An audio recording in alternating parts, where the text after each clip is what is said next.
Ciao a tutti e bentornati in un nuovo video. Questo video sarà un altro video riguardante i verbi di necessità. Nel video qui sopra abbiamo parlato del verbo o l'espressione di necessità avere bisogno di. Nel video di oggi invece parleremo del verbo servire.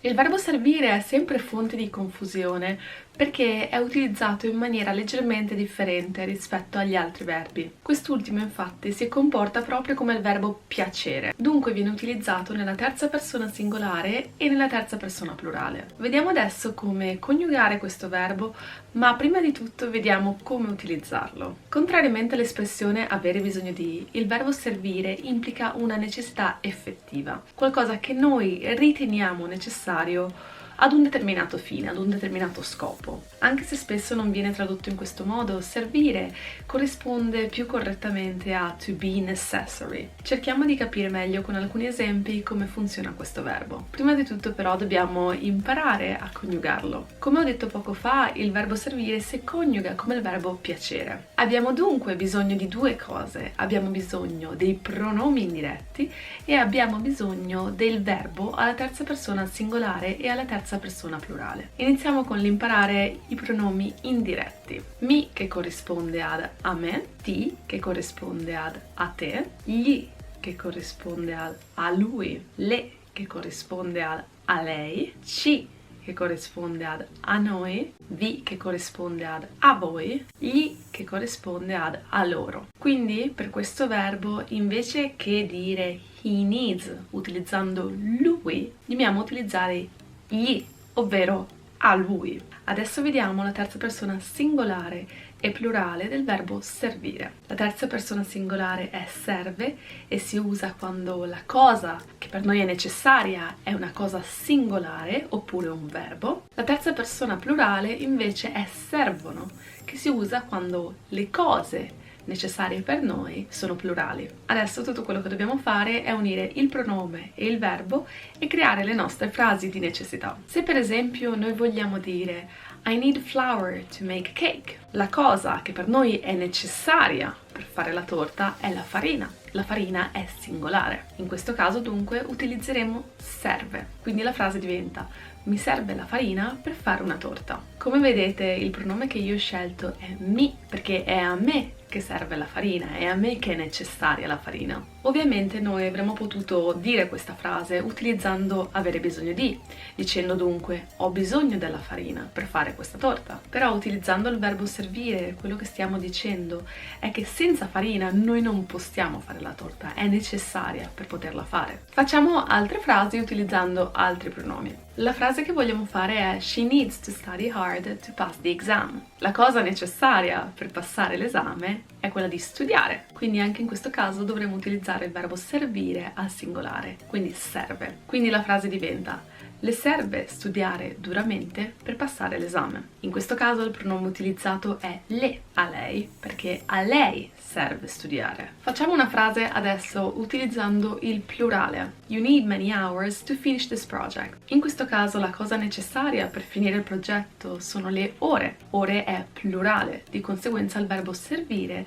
dovrà essere coniugato nella forma plurale, quindi servono. Ti servono molte ore per finire questo progetto. Ti servono molte ore per finire questo progetto. In questo caso usiamo il pronome ti perché è a te che servono le ore. Adesso coniughiamo il verbo servire nel passato prossimo. I pronomi rimangono assolutamente gli stessi, quello che cambia semplicemente è il verbo che dovrà essere coniugato al passato prossimo con l'utilizzo dell'ausiliare essere. Di conseguenza quello che dobbiamo fare è unire i pronomi al verbo al passato. Se la cosa per noi necessaria era singolare, utilizziamo è servito o è servita. Se le cose per noi necessarie erano plurali, in questo caso noi utilizziamo sono servite o sono serviti. Facciamo due frasi per capire meglio come utilizzarlo nel passato. They needed your help to cook. In questo caso la cosa necessaria era l'aiuto, quindi singolare maschile. Di conseguenza utilizziamo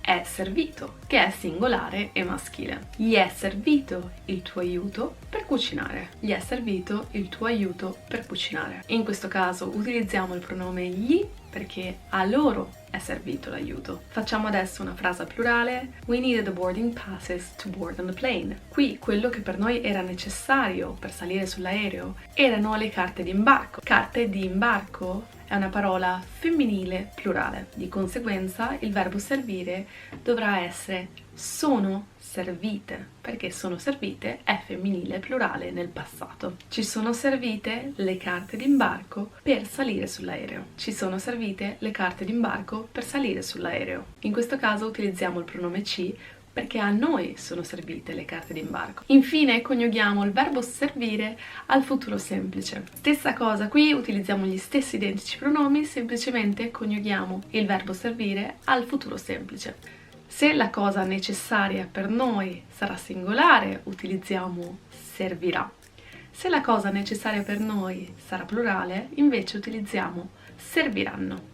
Per esempio, mi servirà oppure mi serviranno. I will need a heavy jacket to go to Finland. In questo caso la cosa necessaria è la giacca, che è singolare. Di conseguenza utilizzeremo servirà. Mi servirà una giacca pesante per andare in Finlandia. Mi servirà una giacca pesante per andare in Finlandia. Facciamo una frase al plurale. I will need ski boots to ski. Qui la cosa necessaria sono gli scarponi, the ski boots, quindi plurale. Per questo motivo utilizzeremo serviranno. Mi serviranno gli scarponi per sciare. Mi serviranno gli scarponi per sciare. Ovviamente il verbo servire si può coniugare in altri tempi verbali come il condizionale o l'imperfetto, però in questo caso ho voluto coprire i tempi verbali sicuramente più utilizzati e più comuni. Un'ultima cosa importante da menzionare è come formulare la frase se la persona a cui è necessaria una determinata cosa è un nome proprio di persona e non un pronome. Cerchiamo di capire semplicemente che cosa vuol dire questa frase. Se invece che dire she needs flour to make a cake, noi vogliamo dire Julia needs flour to make a cake. In questo caso quello che dobbiamo fare è semplicemente posizionare la preposizione a